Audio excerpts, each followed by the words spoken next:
Hi guys, Louis, I'm going to post this for Elvis Presley fan on Keto. We have been discussing the Memphis Mafia. That includes the Smiths, Lamar Fight, Marty Lacker, Red West, Sonny West. These people properly let Elvis down. Properly. Now, I want to get things right with you guys. I still support the Smiths, but I'm so disappointed with the mistakes they've made in the past by saying things that I think were just so unfair to Elvis and his friendship, the special friendship he had with the Memphis Mafia, the ones I've just mentioned, and with Billy Smith. I just think it didn't need to happen. I know the temptations of money. Back then, in the late 70s, 80s, 90s, there was a lot of money being offered to these people to do the tell-all stories, and obviously to Priscilla as well, with the book Elvis and Me in 1985. I understand if you need money and you're a bit desperate for money, people do things they wouldn't normally do to a friend, to a close friend, to someone they grew up with, to a relative, could be a cousin or a stepbrother. I get it, but it's heartbreaking. So when I look back at these old documentaries, biographies, interviews, books, could be any book, couldn't it? These are the books that we've been talking about: Elvis and the Memphis Mafia, Elvis, What Happened, and then you've obviously got Priscilla's betrayal, because this book is a rewriting of history. This book is a book of lies. Everything I say is for entertainment purposes only, just an opinion, not a fact, just a discussion. But let's have a little listen to the Memphis Mafia talking about the relationship between Priscilla and Elvis. Now, we have to remember, we don't know any of this is true. This is their version of events. Elvis isn't there to defend himself, to jump in and disagree with these guys. I actually think if Elvis was there, he'd give them all a hiding, because the way that they talk about Elvis is disgusting. Just my views. But I also like some of these guys. I like Billy Smith. Yeah. I used to like Red West. I know that they loved him, but they loved him in the wrong way. Yes. My boy's here. My little 5-year-old boy's here. So, Tino. Okay, guys, let's just play the video.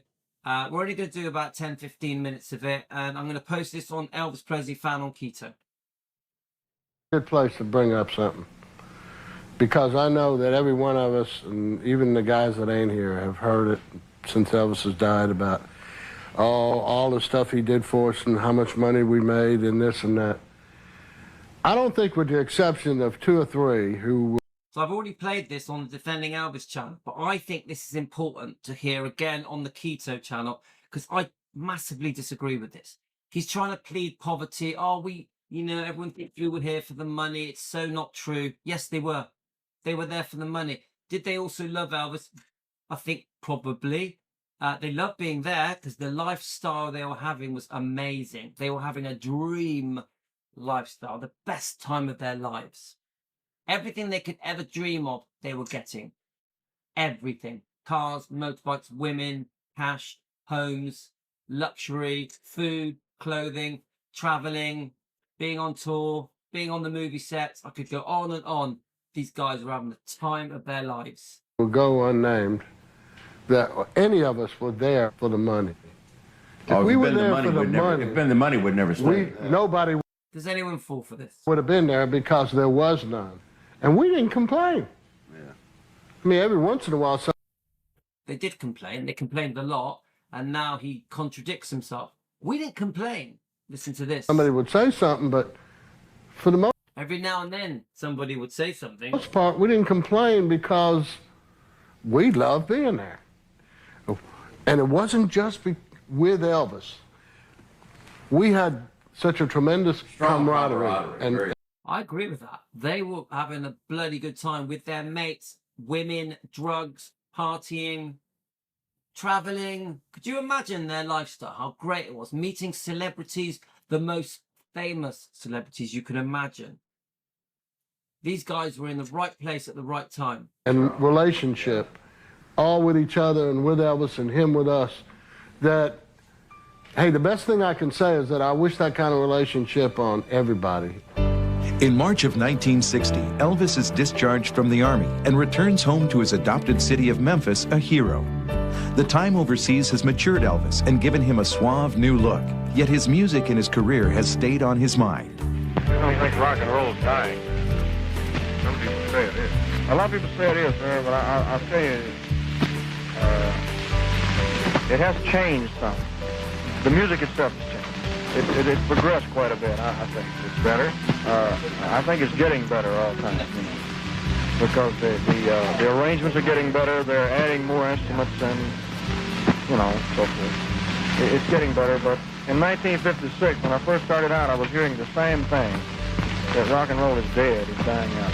He looks great. Don't Elvis just look fantastic? I'm not saying that it won't die out because it may be dead tomorrow completely, I don't know. I wish I didn't. Meeting him at the train station is manager Colonel Tom Parker, who has tightly controlled Elvis's every career move since 1955. I love all this old footage, guys. It's amazing. Home at Graceland, the next chapter of Elvis's life has begun. He will soon star in his 5th film, G.I. Blues, and is now involved with a dark-haired beauty he met while in Germany. I mean, she is stunning. I'll give her that. She's a very beautiful lady. The young daughter of an Army colonel, Priscilla Beaulieu. I remember the first time I met her, you know, I'd already come back from Germany, and she came after me in Germany. And he couldn't wait to show her to me there at Graceland, the first time I saw her in the kitchen.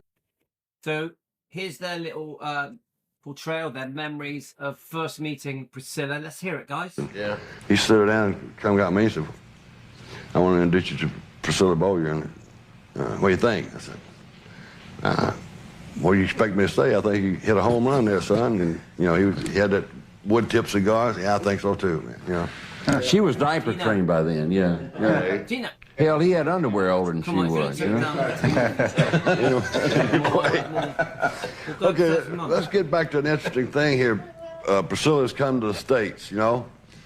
And then Elvis is making these movies with all these gorgeous leading ladies, which leads us to Anne Margaret, who, everybody here will agree, was one of the sweetest, nicest, sexiest women that we've ever met. I mean, they all fancied Anne Margaret. I didn't blame them. Guys, we love Anne Margaret. I wish these guys had the same morals as Anne Margaret. Very loyal, very true, very honest. Never betrayed Elvis. Never let him down.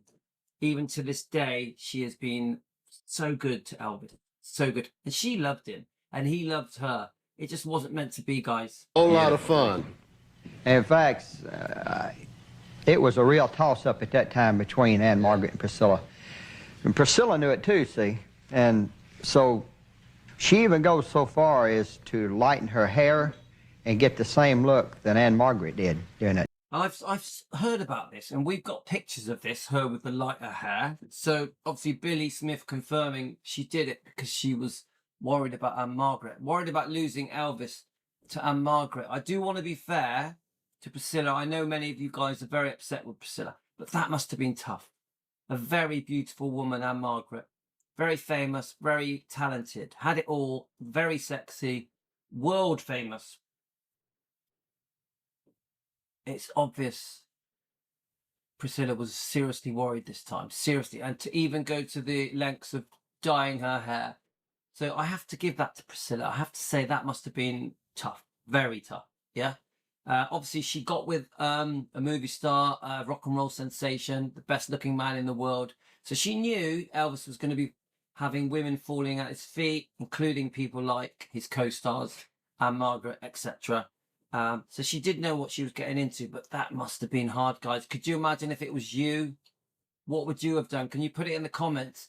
What would you have done if you were with Elvis and Anne Margaret was after your man, or Elvis was after Anne Margaret, his co-star, on Viva Las Vegas? What would you have done? Honestly, let's be fair to Priscilla, yeah? Time.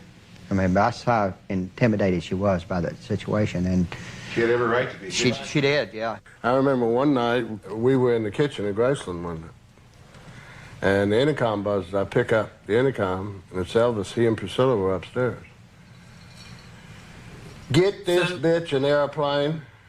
I'm shipping her ass home. So, guys, one second. Okay.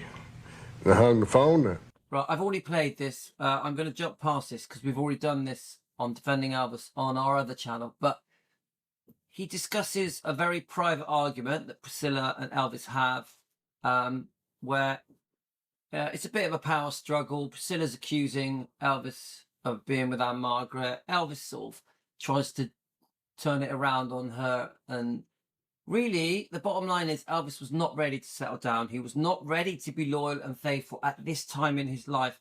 64, 63, 64. She had moved over when she was nearly 18, Priscilla. A big decision to make even for her, because she was moving over with a single man, a rock and roll star in his 20s, who was having the time of his life, the most famous man on the planet. To expect him to be faithful, loyal when he was single, unmarried, not engaged, no kids. I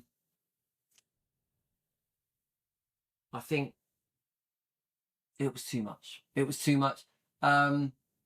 She did know what she was getting into. Elvis had too much temptation then, and very young. You know, why should he sit at home with Priscilla watching TV when they're not fully committed? He obviously liked her, otherwise he wouldn't have let her move over. So it was tough for Priscilla, I agree. Now, I've heard rumours that Priscilla was a busy lady as well, that even in the 60s, she had her eye on things. So I'm not going to paint the picture that Elvis was all bad and Priscilla was completely innocent, an angel. I think it's more complicated than that. I think both of them were probably up to no good, I would say. Just an opinion for entertainment purposes, just a discussion, just a chat. No facts here, just an entertainment channel to discuss what we think, what Team Elvis thinks. I told the guys Lamar was standing there. Lamar says, "Oh, here she goes." Yeah. Elvis invited them, and I guess Jimmy Dean was invited. I don't know, but I knew he told the guys, "Y'all come on over to the hotel." So the Imperials and Jimmy Dean arrived there, and we're all sitting around talking and everything, and time's going on and on. And they're out there a little over an hour now, and no Elvis. Imperials didn't mind. I mean, they had worked with Elvis. They knew. But Jimmy Dean wasn't appreciating, being out there like that. So Elvis, a little while, come walking out of his room, coming down those steps, and Jimmy Dean was standing there next to the bar, and he saw him. He started walking towards him and said, "I ought to rip 1.5 yards out of your ass for keeping me waiting this long." And Now, last night you were telling about 2 times he almost checked out. Well, and one time they packed him in ice, and the other time was something else. It shot him. So this is when they're obviously discussing the medication problem, the prescription medication problem. Now, I understand Elvis had a problem with prescription medication, may have abused it, may have been overprescribed, may have used different sources to get this medication, different doctors, different nurses, you name it. But why is it never mentioned how sick he was? Elvis was bloody sick, in pain. Why is it never mentioned how much pain he was in? That he literally could not sleep. Could not sleep. Could you imagine a man working that hard, not being able to sleep? And then taking sleeping tablets, struggled to wake up. He had serious colon problems, the worst kind of colon problem. Serious, yeah? Obviously, we have the glaucoma and many other health problems. This is the mistake that is made when these guys talk about Elvis's health problems, prescription medication. Drugs is the word they like to use because it sensationalizes this kind of a show. Remember, this show is done for money. This is a group of Elvis's friends and family, because Billy Smith is family, all being paid to come together and trash their best friend, their cousin. This can't be right. This can't be right. Now, they will say the reason it's being said is because the world needs to know the truth. It's their truth, their version. They never mention his health. We have proved again and again that Elvis was very sick. Elvis was very sick, destined to die young. Sally Hoddle, the strange medical saga of Elvis Presley, Dr. Boris Tennant. We've proved it. Elvis was sick. It's not a rumor. He was sick. Do these guys say that he was sick? No. They give you the impression that he just wanted to get stoned, get high, get off his face to escape. How about he couldn't sleep, was overworked, in pain, couldn't even go to the toilet properly? This is the problem I have with these guys discussing Elvis's drug problems that he had. Prescription medication. What he had in his mouth got stuck in his throat. You know, he was choking to death, and she happened to be there, flipped him over, and did whatever it took, and knocked it out. You know, he was so. Wait, 1 second, I want these big green things that they're talking about, or 750 Placidil, they're hypnotics. You call them green footballs. Yeah, and that's what he was taking that would literally just knock him out. He could be eating, and it happens so quick when it hits, it's just within about 10 seconds, you go sound asleep. Go ahead, Lamar. Now remember, Elvis, when he was very sick, turned to his doctors. They prescribed certain things they thought was going to help him. Elvis always felt that if it was prescribed, it was okay. Elvis was very, because he's such an insomniac, he was very nocturnal. He'd get up and wander around at night, or, he'd come in your... Not just that. Not just because he was an insomniac. Elvis lived his life at night because during the day, he was mobbed wherever he went. So he had to live his life at night. He had to be surrounded by bodyguards. People try and say that Elvis is weird because he was always surrounded by the Memphis Mafia. No, he was a very famous man. He needed protecting. He needed protection. He had to have bodyguards with him 24/7. It's the same now. The most famous people in the world right now are protected 24/7, protected day and night. They can't go out during the day without being mobbed. Nothing's changed. Elvis needed bodyguards.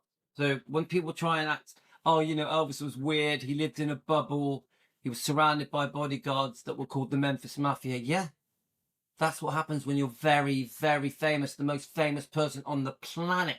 Imagine how difficult it was for Elvis to live that way. Room and crawl in bed and start talking to you. One night, it was just strange. Judy and I were in the room there, and it was on a weekend when they had come over to visit. Now remember, these private information things should have been kept private, personal stuff.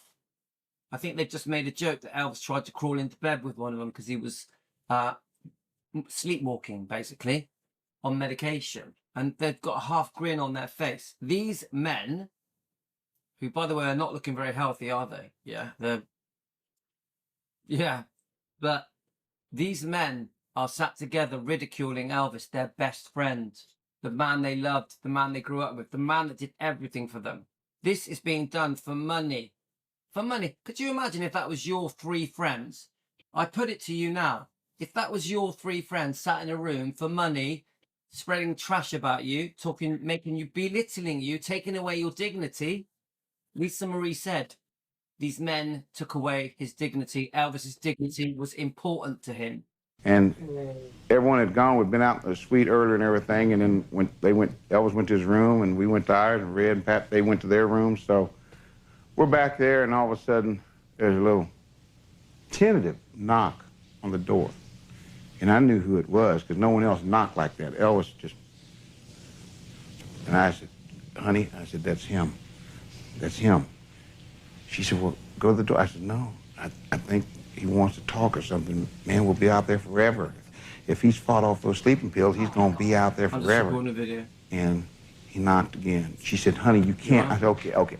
So I went to the door, and it was Elvis. I said, hey, boy. He said, say, y'all sleeping? And I said, no. I said, he said, you think it, y'all could come out here and we could just sit and talk for a little while, you and Judy and everything? I said, sure. We'll talk in a minute. I said, sure. Actually, no, I've been waiting. He said, oh, okay. And he left. I said, Judy, I shouldn't answer that door. I told you. So I put on my robe. I got my pajamas. I put on my robe. Judy puts on her robe and everything. And we go out there. And we're looking. He's not out there. No. He's not out there. And I said, where? I thought, did he go out that wrong door out to the elevators or what? Oh, I'm bored. Right, I don't even want to listen to this story. Let's go forward a little bit. Right, let's listen to... I think they're going to discuss the Red West conversation. Remember, when that conversation was recorded, Dave Hebler was with him. I don't know if there was anyone else, but it has been confirmed. This secretly recorded conversation that Red West had with Elvis concerning the book Elvis what happened that was released 2 weeks before Elvis died. Dave Hebler was with Red West. Dave Hebler is one of the guys that wrote that book with Steve Dunleavy and the publishers and Sonny West. Years after all we'd gone through, but I knew, you know, I'd gone and come back, gone and come. He had taken Memphis, and I said, well, who you going to see? Hang on a minute. That's him. Right. That's him. She said, well, go to the door. I said, no, I think he wants to talk. I want to hear this because I want to hear what Billy Smith and Red West have to say, because this is quite important, because those words have gone around the world. People have listened to those words again and again. Talk or something, man, will be out there forever. If he's fought off those sleeping pills, he's going to be out there forever. And he knocked again. She said, honey, you can't. I said, okay. So I went to the door, and it was Elvis. I said, hey, boy. He said, say, y'all sleeping? And I said, no. He said, you think it, y'all could come out here and we could just sit and talk for a little while, you and Judy and everything? I said, sure. Sure. He said, oh, okay. And he left. I said, Judy, I shouldn't answer that door. I told you. So I put on my robe. I got my pajamas. I put on my robe. Judy puts on her robe and everything.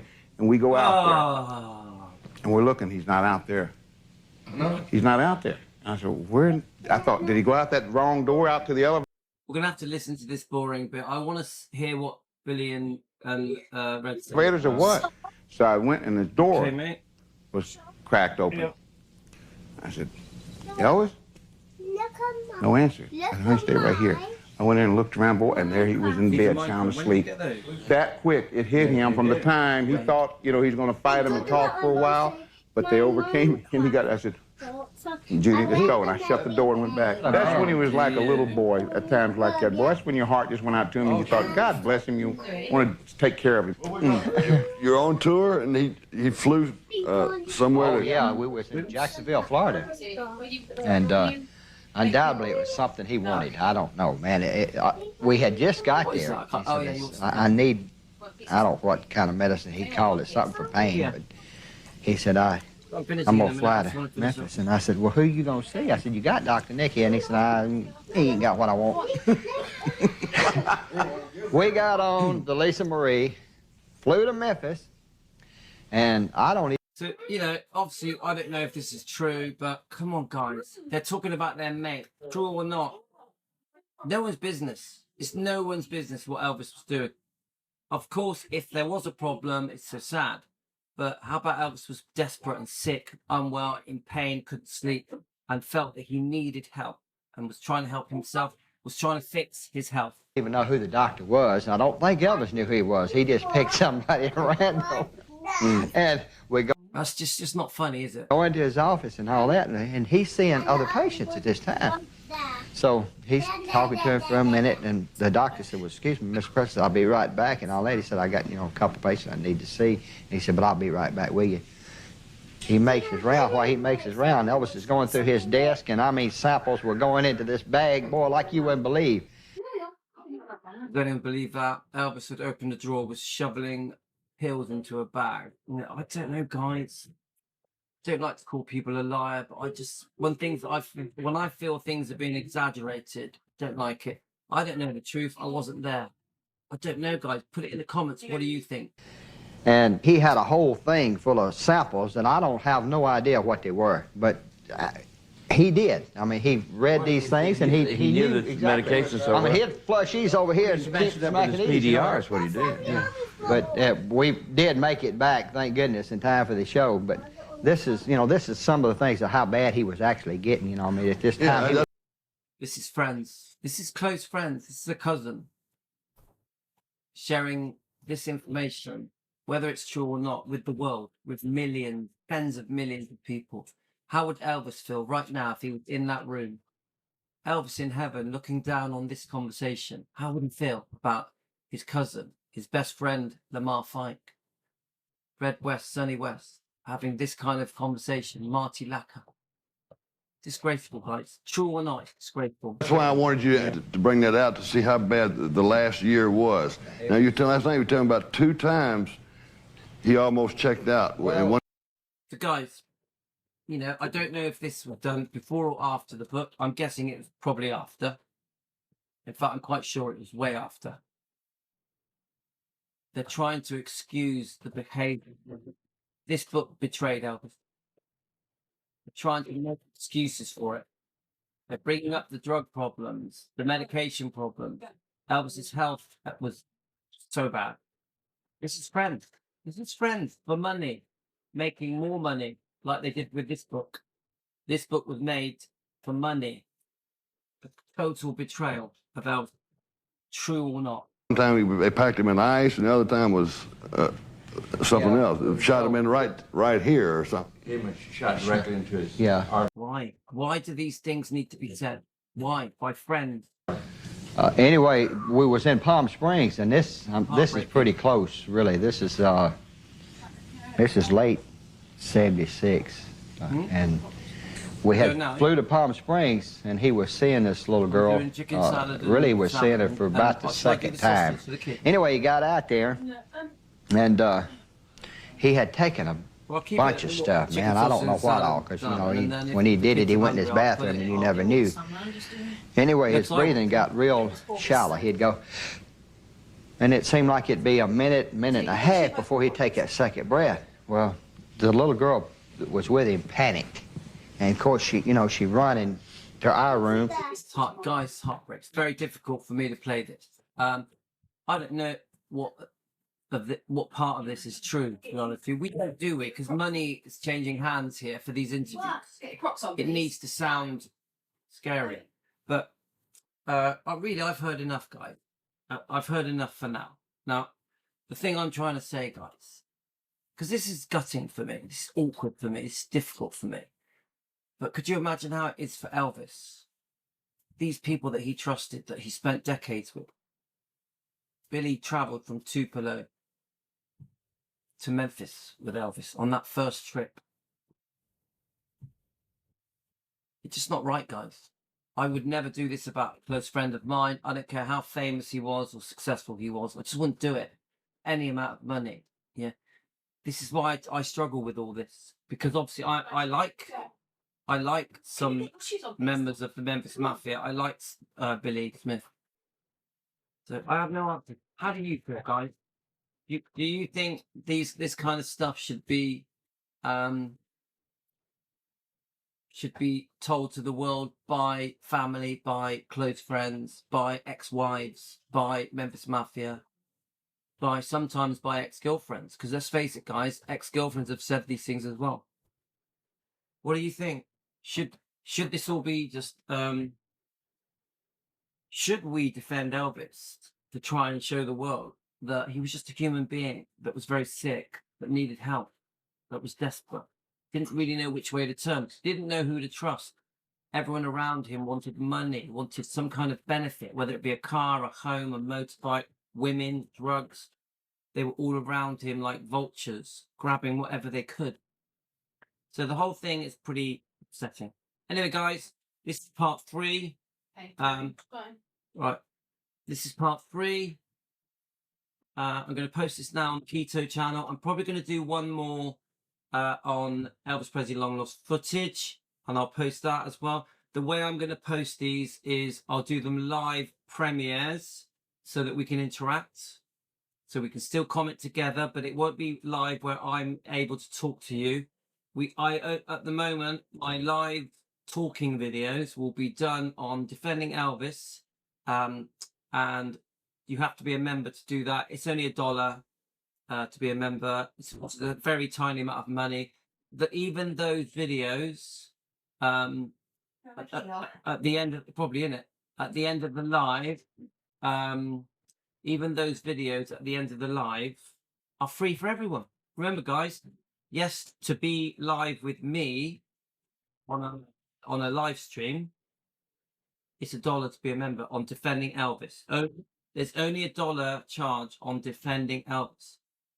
As soon as the live ends, that video becomes completely free. All of my videos on defending Elvis are free. All of them. Nothing's changed. I'm still posting the same amount of videos. They're still free. It's just to protect us, to stop the trolls from joining us on the live streams.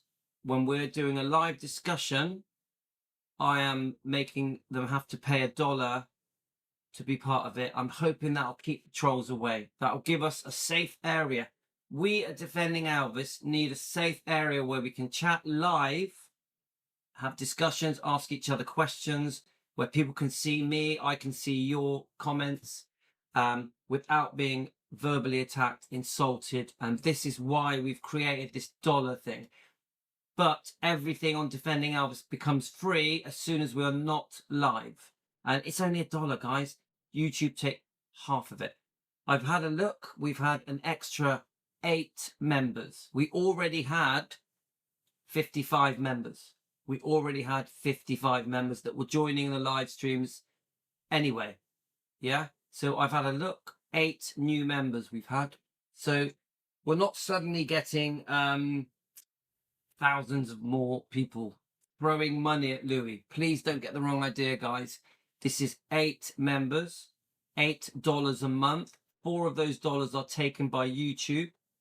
So I'm making an extra $1 a week because of this new decision to protect our live streams, to protect us from the trolls. $1 a week extra. So please don't think this is a money-making thing.